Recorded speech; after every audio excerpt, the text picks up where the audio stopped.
Number 6, turning to resilient plants to manage environmental stressors. A lot of us are having to do that. I mentioned at the beginning of our presentation that that's what my focus is this coming 2025, is to really start to use more resilient plants, and plants that I thought were resilient and they aren't, because our weather is just getting hotter and hotter.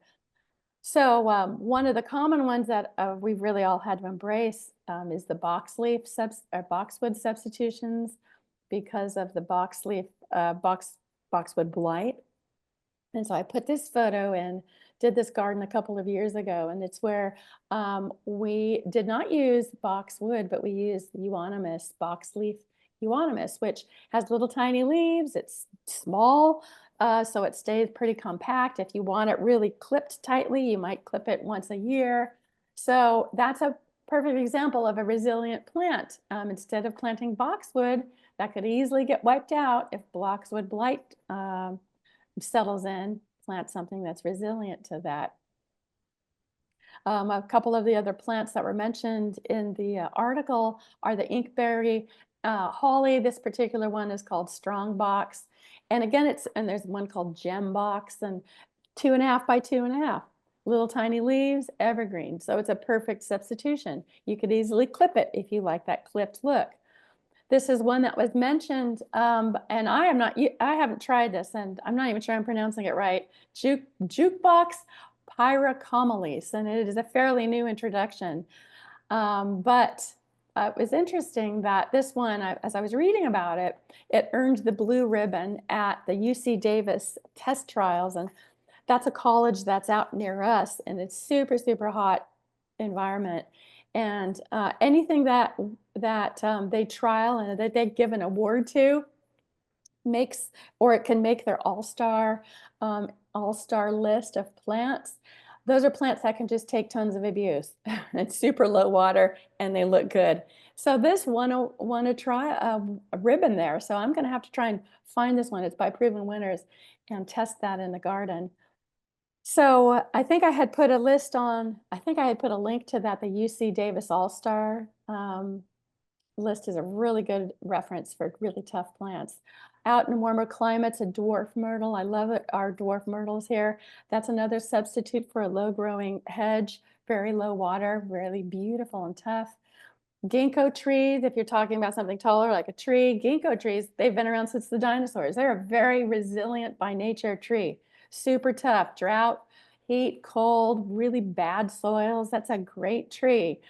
This is a really dwarf variety, so cute, that we just saw a few weeks ago when we did our Sabrina Freeland and Sabrina's experience in their garden in Napa.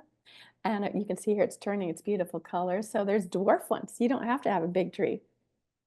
A lot of perennials. There's a ton of plants out there. Yarrow is a really resilient plant.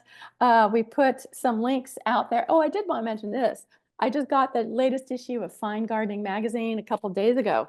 And they're on the cover, they have an article, Adaptable Native Perennials for Sun and Shade. So adaptable plants. That's kind of where we're all heading right now with the climate that we've got.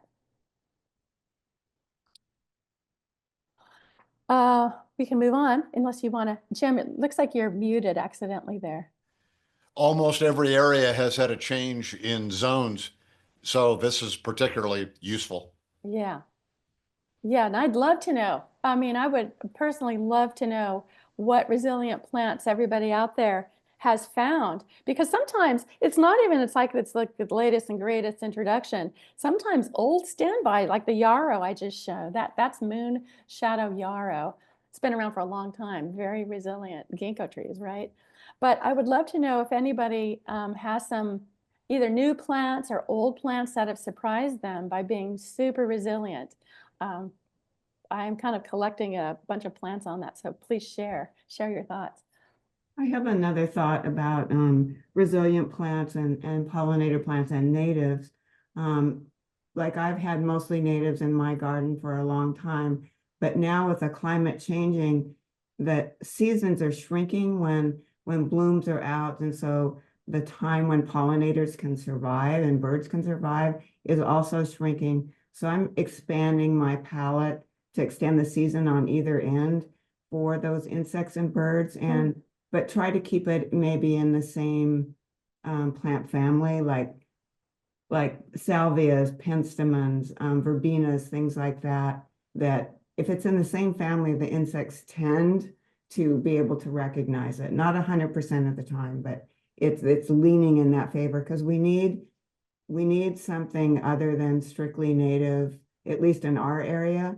Otherwise, we're going to end up with nothing. So I'm So trying are to you, end it on so either end. are you saying, for example, you know, if you were going to plant salvias, right? And then let's say even native salvias, let's say like a native salvia that blooms in the spring and summer, but to find another salvia that blooms in the fall and winter to extend, even though it's Exactly. not a native. Exactly. Yeah, and that's actually such a good point. I love that.